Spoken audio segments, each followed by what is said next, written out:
Hey Jordan, welcome to Down the Track on NView TV. How you been? I'm good. I've been good. Thanks, Bruce. Glad to be back and yeah, let's get started. Yeah, it's been a while since we had you on the show. So before we talk about on-track stuff, tell us what you've been up to off the track.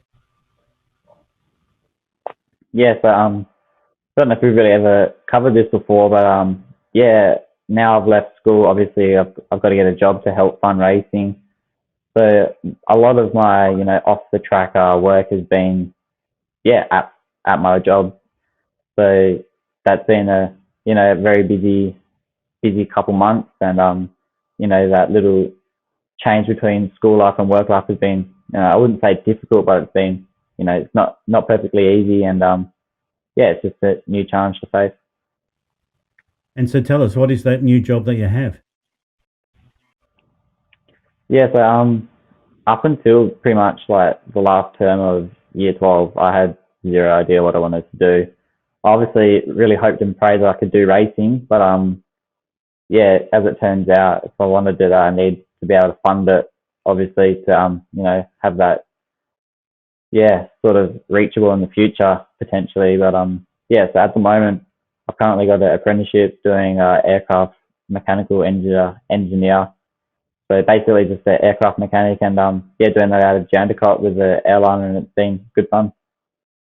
And so you're obviously into mechanics with bikes, obviously, and cars. I know you work on some cars. You've got some projects happening on home with that as well. And now you're into aeromechanics. How has that been? Has it been a lot different to the other mechanics you're doing? Is there a crossover? Is there something that's similar across everything? Something that's totally different across everything? Yeah, so I'll say it's kind of weird. It's like the systems that planes and cars share. So like, it's the same principles but engineered differently, which isn't really a big deal. That's pretty easy to grasp if you know what's going on. But then for the vast majority of it, like it's just yeah, everything's really different, and all the systems are being so different. It's really taking a lot for me to understand the principles and be able to understand them enough that I can work on them and make it make it safe really. I believe the measurements are a bit different between the two. Yeah, so I've gone from my whole life pretty much using metric, which is pretty easy. It's just numbers, to imperial now, which are obviously fractions and stuff like that. But also, obviously, like you look at a bolt, and you go, oh, it's a 10 mil, that's 12 mil. Now I'm looking at it, I'm like, oh, I don't know what fraction that is, for that it's still all new to me. So lots of walking to and from the toolbox, but that'll get better with time. I'm sure taking a step in back to the old system. Well, the old system as far as Australia is concerned, gone from imperial to metric many, many years ago. Okay, and so getting to on the track sort of stuff now. You raced recently in Collingwood, sorry. You raced recently in Collie, and you've got a new bike that you've had since late last year. You've got a few races on it now. Tell me about the bike and how you've been going with it. Yeah, so as far as the bike's concerned, it's coming from last year. I was riding like a older Model R6, and this is one of what's the latest Model R6. So yeah, there's a couple of different things, like the chassis is a little bit different and the forks are different, and then different riding positions. So they feel quite different from a riding point of view. But yeah, I've only done 3 races on it so far. One being over east at Thumb Bend, and yeah, it's sort of how to say, it's been difficult to get comfortable on the bike and have it set up in a way that it feels comfortable for me, really, which has been sort of holding me back quite a bit. And yeah, we're getting somewhere now where we sort of abandoned the setup that we were told worked with the bike from over east. So yeah, it's been lots of like, had to knuckle down quite a bit and work really hard at many track days to sort of get it right. And we've had a few electrical gremlins with it, which are still sort of facing a little bit now, but finally starting to get the ball rolling our way, and it's yeah, starting to pay off. So you say you set up the bike totally different to how it came. You say it was set up for, I guess, East Coast tracks or something. I'm not sure if the tracks are a lot different between the East and West Coast. You can tell me that. But you're saying that you've changed the setup that it was to something that you're more comfortable with and something that seems to be working? Yeah, so between like you can have two bikes that are doing pretty close lap times at a track, and you can hop on from one to another, and they'll be set up completely differently. You know, riders like their bikes up in different ways, and it's sort of each their own thing, sort of thing. Sorry, like yeah, you can have bikes that are so similarly paced, set up so differently, and yeah, it's the one that you're most comfortable with is going to be the fastest setup for you. And out of all the different bikes you've had in the last, let's say, 3, 4, 5 years, where does this one rate for you? As in, you feeling this is a really good bike, really comfortable, we can really progress this? Yeah, so if I had to sort of use it on like a scale like that, when we first got it pretty low on the scale, like didn't have much confidence within the bike, and it sort of felt all really alien to me. But the way we've got it now, it's by far the best. I would say it's doing things that are it should, and the things that it shouldn't be doing are very rare. And it's yeah, I'd say it's like predictable in a way. Like I can basically tell what the bike's going to do from corner to corner, and it's yeah, it's given me a lot of confidence, and was able to smash a PB down at Collie last weekend. So it's obviously doing something right. Absolutely. Okay, so tell us about Collie last weekend. We saw a post, and I'll put it up, that you put on Facebook explaining how you thought the event went. So tell us a bit about it. Leading into it, we'd just come from Wanneroo a couple of weeks before, and in the last well, the start of the day at Wanneroo was a bit rough, and yeah, got a poor result in race one, and race two, not really my fault in a couple of the situations, but it's racing. Like shit, stuff happens. So it's yeah, it can be quite a difficult gig to like have such consistency and things like that. And we also made a few bike changes throughout the day at round one, and in the last race at round one, the bike got really good, and I was able to set a PB for the day on old tyres. So yeah, I was coming into Collie, I just wanted to build on that, and you know, take a couple of steps forward potentially. And yeah, had a track day leading up to Collie, and yeah, we're getting somewhere with the bike. We ran quite similar setups between Wanneroo and Collie, and ended up paying off. It sort of, yeah, I could just tell what the bike was going to do and things like that. So yeah, all I wanted to do was just take a step forward from where we were and not really worry about the results. And yeah, I'd say it went our way. Race one, we only got one race in, and managed to get second overall, which yeah, I was happy, but I was also a little bit disappointed because I managed to get myself into the lead on the last lap, but red flag occurred, so it set the results back one lap. But I can't really be upset. It's an improvement, and I got a new PB, and it was a good race. Okay, so I note up there, poor start. What do you put that down to? Yeah, I'm going to do the typical rider thing and say it wasn't my fault. I blame the bike, but yeah, launch control activates on the start, and yeah, I just feel like it holds me back a little bit, and that without it, I can get a little bit more drive off the line. So I think that's something that we'll be addressing in the near future. Okay, but you obviously made up for it. There's there at the end of the first lap, you got yourself in the second spot, and then throughout the race, you got a new PB. So unfortunately, there was that accident, and as you note there, all thoughts to Harris. Hope he's recovering well. But you're very happy with the way the race went, and I guess you're just looking forward to racing in the next one. But before we talk about the next race, I want to go through some footage. I'm going to turn it up at the start, so don't say anything. I want to turn the volume up so people can actually hear the bike as well. We'll do that for maybe the first lap, and then you can walk us through the rest of it.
So as we saw, not the best start, but you caught up pretty quickly.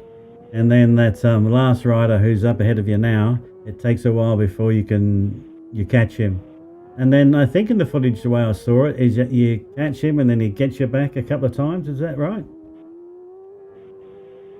Yeah, so I'd close the gap up a little bit, and I'd see that, and then I'd get a little bit eager, and I would make a mistake here and there. So it sort of set me back. It took me a while to sort of regroup and calm myself down, and just get some clean laps in. Because yeah, the biggest thing that I sort of get told before a race from Dad is just don't make mistakes, because that time that you just lose, like simple as that. So if you can limit the amount of mistakes you can make in a race, that's a helping hand in your favour.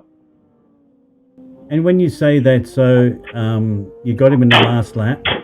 Was that the plan to leave it that late to get him to the last lap, or you would have liked to have got him earlier in the race, but because of your bad start, that was always going to mean that it's going to take you quite some time before you can get past him and settle into the race and stay ahead of him? Yeah, so it was not the plan to leave it that late. I caught him like a couple of laps before the end. But yeah, credit to Will. He was riding really well defensively, and we had quite a good battle. Like I think there was a section where there was about 3 corners, so we passed each other in a row, which is it's really fun as a rider. But that meant that going across the line, he had me going into the last lap, and I'm pretty sure it was by like not much. It was only like the width of the front tire that he got me on the line by going across for the last lap board. So which ultimately was how much I missed out on first place by. But like I was saying, I couldn't really be that upset with how the race panned out, because it was a fun race, and I feel like I did my best, and it just didn't work out in the end for me. You mentioned the good defensive riding by Will. So how do you defensive ride? Because how do you know what's going on behind you? Yeah, so that's a good question. You sort of in riding defensively, you sort of just cover your lines, and you sort of try and ride as wide as possible as you can, so cover your inside. And then another thing is you can sort of park at mid corner and then get out the corner really really quickly. So if someone does that, then they get a better drive out than you, and they can get a couple bike lengths on the straight.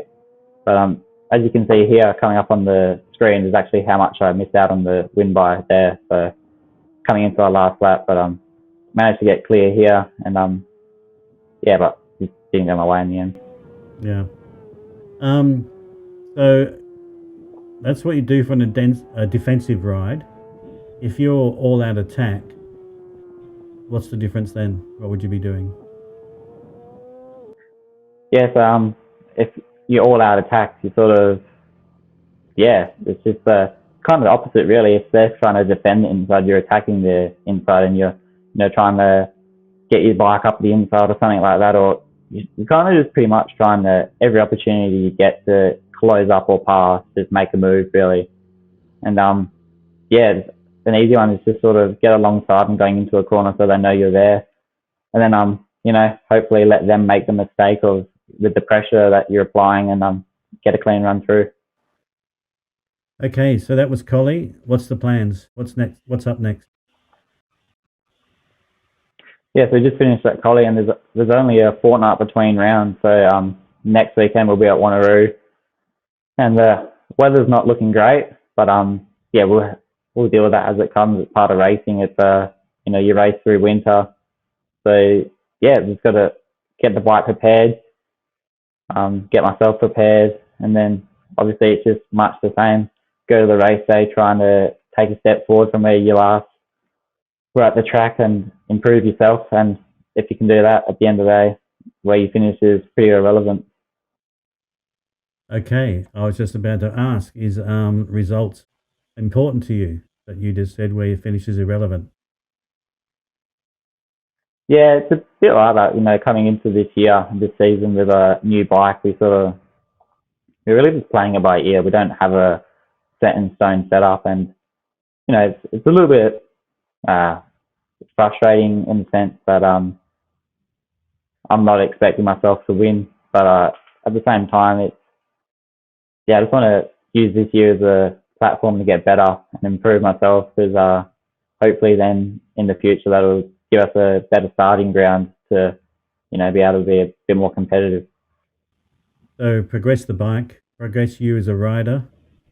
And then, okay, if we go a bit more long term, if that's what you're going to do for the rest of this season, this year, what's the plans following that? Yeah, so that's a tough one, really, because it's like obviously the plan would be to try and play over East as much as we can, but yeah, it's just one of those things. It's like obviously it's a big task and things like that. So I think the plan would really just to be improve over here as much as we can, and sort of try and beat PBs, and even potentially try and close in on lap records, which are pretty quick around here. So I think for the time being, we'll just try and get myself into the best position we can in WA, and then reevaluate. Well, thanks, Jordan. Thanks for coming on the show once again. It's been great talking to you. Love hearing what you're doing. Sounds like you've got everything well balanced in life at the moment, with work, with your hobbies off the track, with on the track stuff. Sounds like very good mind space of what I'm hearing and seeing. So before we go, is there anyone you want to thank? Yeah, of course, I'd like to thank all my sponsors and the people that have helped me leading up to the first 2 rounds this year, and even in the pre-season. So yeah, I'd like to thank Go Moto Store for the continued help and support, basically being my number one sponsor for the last couple of years now. And yeah, all the products that they sell, that was obviously very handy. We're obviously preparing the bike in the off season, even in between rounds, because things break on the bike, and it's always also good having a team representation at the track. Makes a big difference to the race day vibe, and it's always good to have people there helping and supporting you as you go along.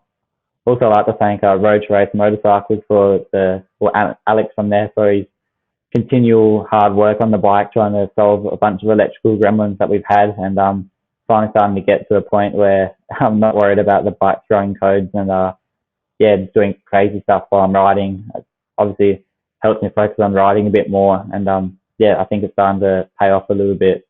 And 5-star Yamaha for the support this season, and last season as well. Actually, being able to continue it and have a dealer on my side is very good when trying to buy those specific parts, and keep the bike running and keep it in the best condition that it possibly can be.